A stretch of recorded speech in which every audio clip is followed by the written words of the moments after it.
যাইতাছে গরমে গরমেটাই আমরা এই দুটো। আসসালামু আলাইকুম রহমতুল্লাহ। হ্যালো মামা অ্যান্ড আপুরা, সবাই কেমন আছেন? আলহামদুলিল্লাহ।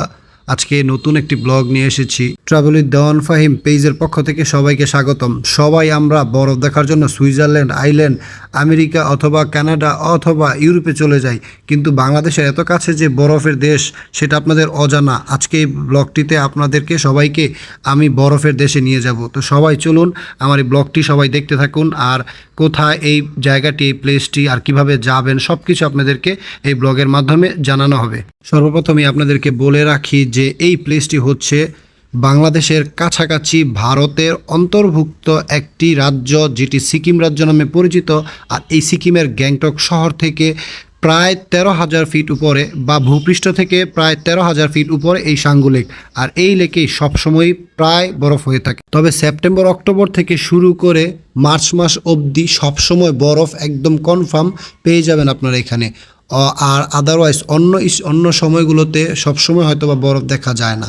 তো যাই হোক, এখন এই জায়গাটি এত সুন্দর আর এত মনোরম একটা দৃশ্য, যেটা বাংলাদেশের এত কাছে আর এত অল্প খরচে আপনারা চাইলে এখান থেকে ঘুরে আসতে পারেন খুব অল্প কিছু সময় নিয়ে আর অল্প কিছু খরচের মাধ্যমে। তো তাই আর দেরি না করে কেন আমরা সুইজারল্যান্ড, ইউরোপ, আমেরিকায় কেন যাব বরফ দেখতে লক্ষ লক্ষ টাকা খরচ করে, যেই জায়গায় আমরা 25 থেকে 30,000 টাকা খরচ করে এই সিকিম সাঙ্গু লেক ঘুরে আসতে পারি বরফের দেশ থেকে। তো এই বরফের দেশটি আসলে সম্পর্কে আপনাদেরকে আরও কিছু তথ্য দিচ্ছি। আর এই বরফের দেশটিতে, এই বরফের প্লেসটিতে আপনারা কিভাবে যাবেন, কোন সময় যাবেন, কি করবেন, সব কিছু আপনাদেরকে ডিটেলস আমি জানাবো। তো আমার সাথে থাকুন আর এই ভিডিওটি দেখতে থাকুন। আর আপনাদের যদি কোনো প্রয়োজনীয় তথ্য জানার থাকে তাহলে আমার কমেন্টস বক্সে একটি কমেন্টস করে জানিয়ে দিবেন, তাতে করে আমি আপনাদেরকে আরও যতটুকু পারি সহযোগিতা করব। তো চলুন এবার জেনে নেওয়া যাক এখানে কিভাবে আপনারা যাবেন আর কত টাকা খরচ করতে পারে।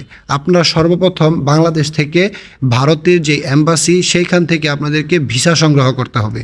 আর ভিসা সংগ্রহ করার জন্য আপনাদের যে আলাদা খরচ, সেটা আপনারা কমপক্ষে সবাই কম বেশি জানেন। আর এই ব্যাপারে আমার এখন বলার প্রয়োজন নাই, আমি পরে কখনো বলবো। তো আপনারা যাবেন যেভাবে, ভিসা নেওয়ার পর আপনারা ভিসার যে পোর্টটা, সেই পোর্টটা অবশ্যই নেবেন রংপুরের লালমনিরহাট চেংরাবান্ধা পোর্ট। কেননা এই চেংরাবান্ধা পোর্ট দিয়ে আপনি যদি এই বরফের দেশে যেতে চান তাহলে সবচেয়ে কাছে এবং সবচেয়ে সুলভ মূল্যে আপনারা যেতে পারবেন এই সিকিম সাঙ্গু লেক। তো এখন কথা হচ্ছে যে আপনারা ঢাকার সায়দাবাদ, আরামবাগ থেকে প্রতিদিন রাতে গাড়ি পেয়ে যাবেন, নাইট কোচ। তো নন এসি, এসি সব বাসই থাকে।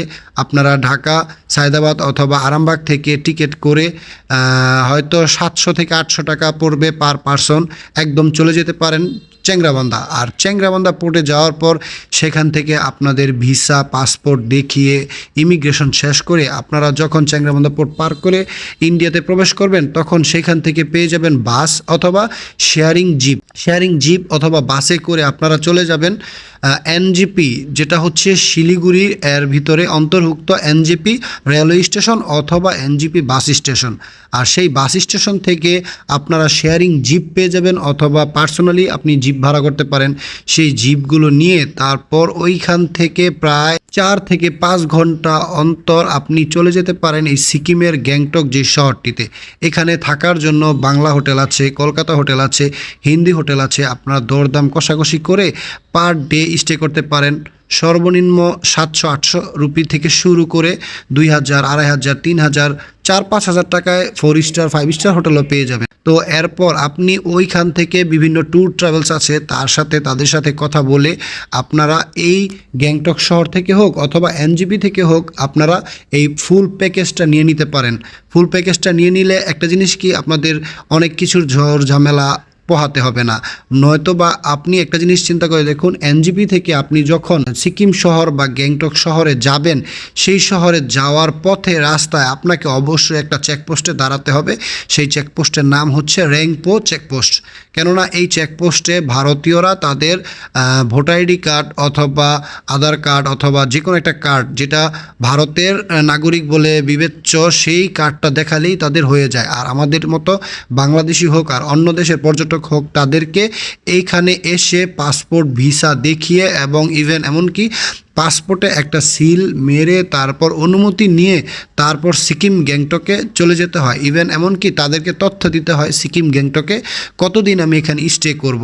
তো এই জন্য এইসব ঝুরঝামেলা না পোহাতে চাইলে আপনারা ট্যুর ট্রাভেলসের সাথে দরদাম কষাকষি করে তারপরেই চলে যেতে পারেন।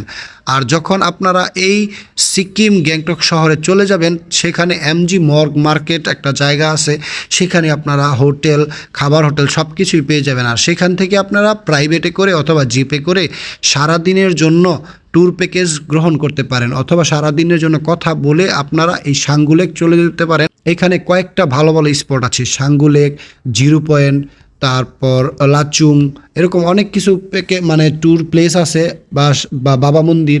এইসব প্লেসে আপনারা গিয়ে সবসময়ই বরফ দেখতে পাবেন, কিন্তু দুর্ভাগ্যবশত আপনারা মেবি সেপ্টেম্বর অক্টোবর থেকে মার্চ মাস এর ভিতরে গেলে অবশ্যই পেয়ে যাবেন ইনশাআল্লাহ। আর যদি এর বাহিরে যান তাহলে সবসময় পেয়ে নাও যেতে পারেন বরফ। এটা হচ্ছে আবহাওয়ার উপর নির্ভর করে। তবে আমি যেই মাসগুলো বললাম, সেপ্টেম্বর, অক্টোবর, নভেম্বর, ডিসেম্বর, জানুয়ারি, ফেব্রুয়ারি, মার্চ, এই মাসগুলোতে আপনি অবশ্যই বরফ পেয়ে যাবেন। আর আমাদের যেই এই ট্যুর প্যাকেজটা আমরা একটা ট্যুর প্যাকেজের সাথে গিয়েছিলাম। আর আরেকটা কথা সেটা হচ্ছে আমরা 2019 সালে সেখানে গিয়েছিলাম।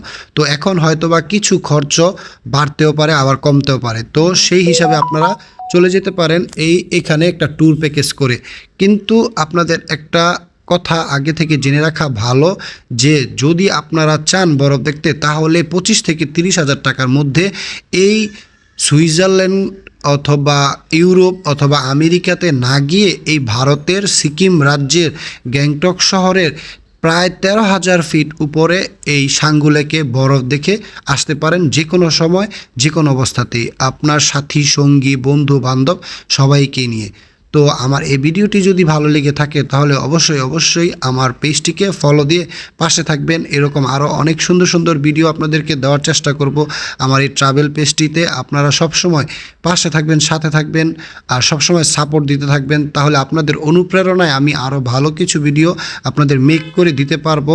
এই শুভকামনায় আমি আজকে আমার এই ব্লগটি শেষ করছি। সবার জন্য দোয়া আর ভালোবাসা রইল।